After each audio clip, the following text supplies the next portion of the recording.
Hello student, I welcome you all to my class educational channel. My name is Ranjit और आज हम सब एक पोयम पढ़ेंगे जिसका नाम है द रोड नॉट टेकन, जो कि एक अमेरिकन पोएट के द्वारा लिखा गया है। This poem was first published in 1916। यह पोयम हमारे द्वारा किसी विकल्प के निर्णय लेने पर आधारित है। मतलब हमारे पास किसी काम को करने के विकल्प तो कई सारे होते हैं, लेकिन हमारे ऊपर डिपेंड करता है कि हम कौन सा रास्ता को चुनते हैं। And here the poet wants to say that the choice that we make has an impact on future. So let we begin this poem.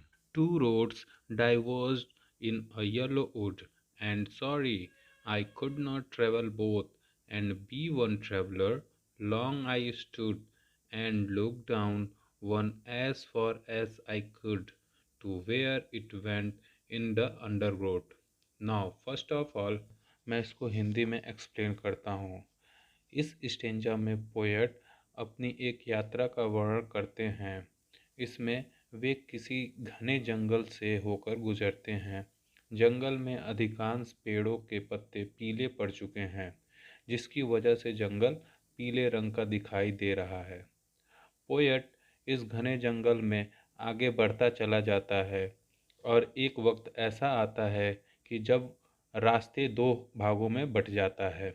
दोनों रास्ते घने जंगली झाड़ियों से घिरा हुआ दिखाई देता है और ये निर्णय पोएट के लिए बहुत ही कठिन हो जाता है कि वो कौन सा रास्ता चुने। Stanza 2 Then took the other just as fair, and having perhaps the better claim, because it was grassy and wanted wear, though as for that the passing there had warned them really about the same। इस stanza में poet दो रास्तों के सामने खड़े होकर दोनों ही रास्तों को भली भांति देखता है और यह निर्णय करता है कि वह दूसरे रास्ते से जाएगा, और वह रास्ता पोएट को अपने लिए बिल्कुल सही लगता है, क्योंकि उस रास्ते में अभी अभी भी लंबे लंबे घास और हरी भरी घास उगे होते हैं।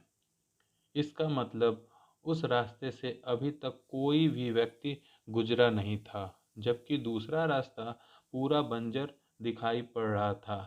And both that morning equally lay in leaves no step had trodden black. Oh, I kept the first for another day, at knowing how way leads on to way. I doubted if I should ever come back। तीसरी stanza की बात करें तो poet दोहरे रास्ते के सामने खड़ा होकर यह सोच रहा है कि कौन से रास्ते से जाना चाहिए। तभी फिर पोएट इस परिणाम पे पहुंचता है कि आज के दिन वह अकेला ऐसा यात्री है जो जंगल में इतनी दूर तक पहुंच पाया है कि दोनों ही रास्तों में ऐसे कोई पैरों के ताज़ा निशान, मतलब पत्तों के कुचले जाने के निशान दिखाई नहीं दे रहे हैं। और फिर पोएट दूसरे रास्ते से जाने का फैसला करते हुए यह सोचता है कि वह पहले वाले रास्ते से फिर कभी और चला जाएगा, जबकि उसे भली भांति पता है कि वह इस जंगल में दोबारा आएगा भी या नहीं, उसे खुद नहीं पता। और फिर पोएट को यह पता चलता है कि जंगल के रास्ते किसी भूल भुलैया की तरह होते हैं। कौन सा रास्ता कहाँ मिलेगा किसी को भी नहीं पता।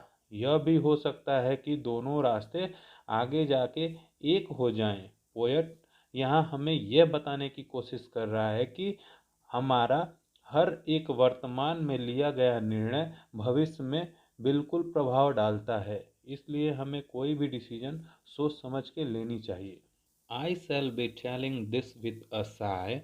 Somewhere ages and ages hence, two roads diverged in a wood, and I took the one less travelled by, and that has made all the difference।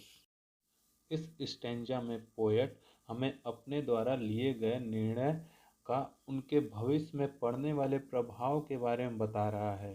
Poet कहता है कि शायद जो रास्ता उसने नहीं अपनाई वह इस रास्ते से ज़्यादा लाभदायक सिद्ध होती, लेकिन अब वह कुछ नहीं कर सकता क्योंकि बार बार चुने गए रास्ते को बदला नहीं जा सकता।